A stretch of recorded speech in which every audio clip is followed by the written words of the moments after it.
let's go ahead and get into this, man. The Godfather of Soul. I'm gonna start this out with a. What was that? Jeez. I don't know, man. Sit on a tag. Whatever it was, I pulled something. Living with a hernia. Yeah, people, this is the story of James Brown. Simply like that. You get the story of his humble roots as a young boy to the man that he was, the legend, the icon, the soul superstar, the funk master himself, the Godfather of Soul, Tommy. You didn't see this, Martin, so I get a chance to just sit here and tell you about it. Okay, tell me. I don't have to listen except for Tommy. Tommy gonna kick in. Yeah. I mean, you here to tell. Yeah. You here to tell me if I mess up on something. Of course I am. It's a combination of two things. It's James Brown, a powerhouse, and then the actor who can pull that off, Chadwick Boseman, man. Yeah. Now, before 42, I don't know where this man was. Right. You know, I don't know where he came from. Waiting tables. He's coming out the gate hitting hard, man. Yeah. Because so far he's played two black icons. Right. Back to back. Back to back.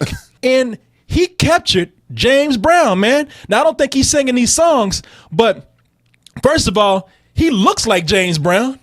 I mean, not really. You see, that's the thing, I thought Mark. the same thing. That is the true testament of somebody who can capture an iconic figure. When they don't look like them, when you see them in little spots here and there, but when you see the movie and they suddenly transform into that person, you're looking at this and you really do think that you are looking at James Brown. This man captured it. Now, he's not singing this, but he's capturing the dance moves. He's got the rhythm down. He's got the voice. You know, everybody come in and do James Brown. All I got to do is just, put a little scratch in your voice and talk real high and dancing real fast. That's more Eddie Murphy. That's an okay James Brown. You know, was it? Yeah, it was all right. It's okay, right? I mean, okay. Yeah, let me hear yours. Okay, no, as you that's what it would. No, as you getting fucked in the ass. All right, Martin, you know every goddamn thing. Let me hear your James Brown. I know every goddamn thing, but that doesn't mean I can do every goddamn thing. Let me hear your James Brown. I don't know James Brown. You don't? I don't. Then shut the fuck up. No. It doesn't lean too heavy on the serious side. It wants to actually entertain you because they know that they're dealing with an entertaining figure right here. Now, there's some tragedy in here a little bit, but for the most part, I'm not going to say it was lighthearted, but it is very, very light on the seriousness. And be clear that the tone is set up very early because James Brown is mad about somebody taking a shit in his bathroom. That's at the start of the movie. Okay. And he can't come there and say, who took a shit in my bathroom? With a shotgun in his hand. I mean, go shoot somebody for taking a shit. Yeah. You know? Whether you pointing his gun, whether you, boy, whether you, and you're like, oh shit. He was out to prove a point. Yeah. Yeah, don't shit in my bathroom. Yeah. But it's a terrible impression. I just can't stop doing it. I watched 42 and it was that performance and it was more subtle, a lot more low key than this one. And he came into this one. I think it's one of the best performances I've seen in a while in a biopic. You know what? For sure. This guy at this young age that he is, I would not be surprised if he might not get nominated, but near the Oscars, there's talk about him getting nominated, and I wouldn't be surprised if he was nominated. Okay. I mean, it's that good of a performance. Yeah. A lot of these movies, they just can't get the makeup. I mean, that's rub on that Negro's face right there. No denying. But that's another thing. When you have a movie where it's shitty makeup, or it's at least bad makeup, and the actor is still, despite that bad makeup, is still coming through. Yeah. I mean, he overcomes any kind of slight that might give a performance like his, any kind of hindrance. He overcomes that. It's not just his performance. I mean, you got Viola Davis in there. I think she's in there. Octavia Spencer. Everybody that worked on The Help is in here. Yeah, right. Same director. Yeah, so is it the same director? Oh yeah. Okay. Same director. When the movie gets serious, that's where the flaws come in, because the movie wants you to have such a good time. The movie wants to show you the powerhouse that James Brown was. It just kind of skims over the things that might have been either uncomfortable or were of conflict to James Brown. There's a part in here where James Brown, I can't remember the actress who plays his wife, but Jill Scott. That was Jill Scott. That was Jill Scott. Oh, yeah. I'm glad you're here, Tommy. Look at you pulling your weight. Trying. Jill Scott comes in, and you know something's about to happen because James Brown just disappears behind a wall with no smile or anything. And she's like, hey, James, baby, you want me to make you a sandwich? That really was nice what we doing. And he knocks her so hard, she goes flying across the room, hits a table, bounces off of that, hits the wall, and just crumbles to the ground. It was a hell of a hit. It was. I'm talking about. Why'd he do it? You know, I know. Well, I don't want to tell. I don't want to go into details why, but it was. I mean, it was one of them. Hey, you know, true James Brown, and she's on the ground crying and shit. And he's like, you gotta do that shit again. It's like, oh shit, James Brown, he was a wife abuser. They say, you know what? Well, now that we got that out the way, back to the music. Back to the music. You knocked it. It wasn't a tap. You knocked the fuck out of her. You say it was a hand. I beg to differ. I think he balled up his fist and just punched the shit out of her. So I ain't see it, but when you see something like that, usually it's because the movie has the approval of the estate of whoever they're making the movie about. But like that kind of thing has happened in their life so much, you're like, I can't ignore this. I have to make some mention about it. It makes you feel like you do not consider domestic abuse enough of a subject here to play it respect, just so you can continue with making this man look good. It's a 2.5 hour movie, so I can understand what they're trying to do because the music is the main part of it. Right. And there are parts where they make sure to let you know that, all right, maybe we're not going to talk about this child abuse. I mean, this spousal abuse thing right here. But in other ways, we need to let you know that James Brown is an asshole. And has a way of, the reason why he can get away with being an asshole is because people just don't know what the fuck he's talking about when he makes an argument. Like in this clip right here, when he's talking to Craig Robinson, who plays Maceo Parker. God made your ears. You didn't make them. You gonna argue with God's ears? If it sound good and it feel good, then it's musical.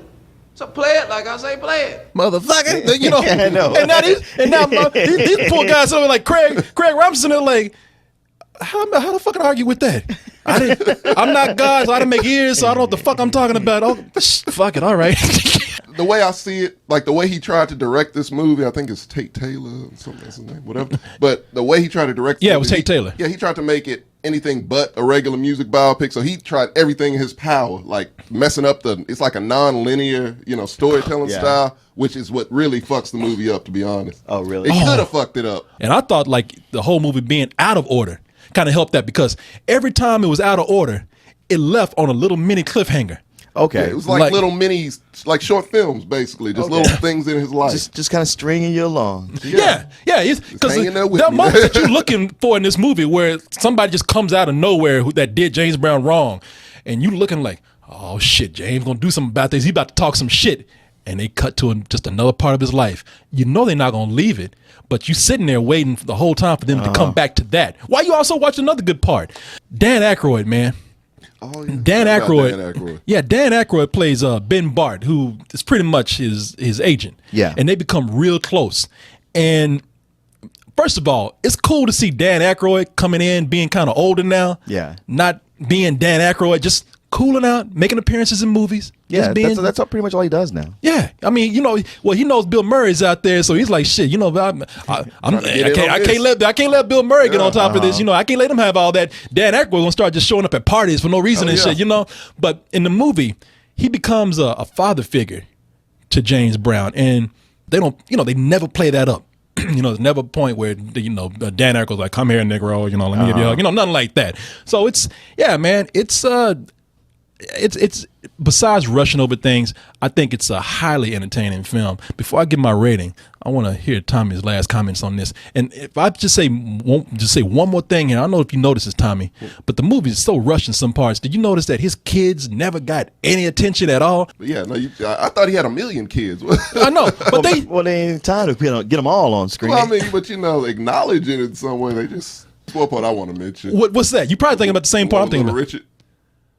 Oh, what about it? Oh, there's Little Richard is in this? Oh, yeah. Yeah. It's one of the best. I think it's one of the best scenes in the movie, Little Richard. But it's a scene where James Brown and Little Richard are talking, just amongst themselves. And it gets a little homoerotic.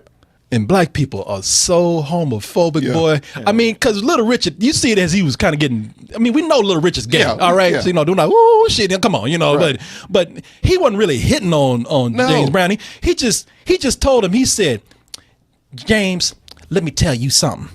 watch out for yourself. And black people was like, no, man. You actually heard one guy in the audience like, man, come on, man. You know, like, they ain't even touched. They ain't do nothing. All he did was just having lean a conversation. Just having conversation. Yeah. It was in unison. Yeah. It was almost like one big black choir, you know. Yeah. God damn, y'all quit being so come on, man. Watch the fucking movie. Quit being so fucking homophobic. Yeah.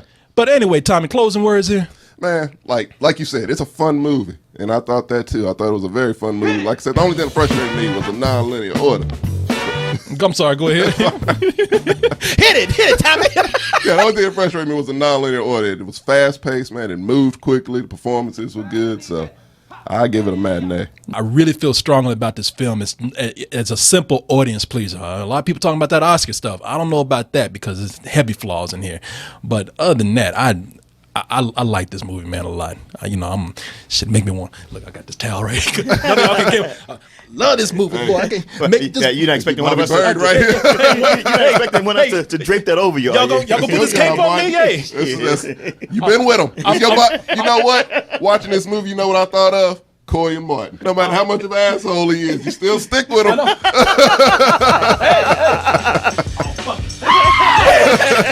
Full price. Twice as nice. Love it.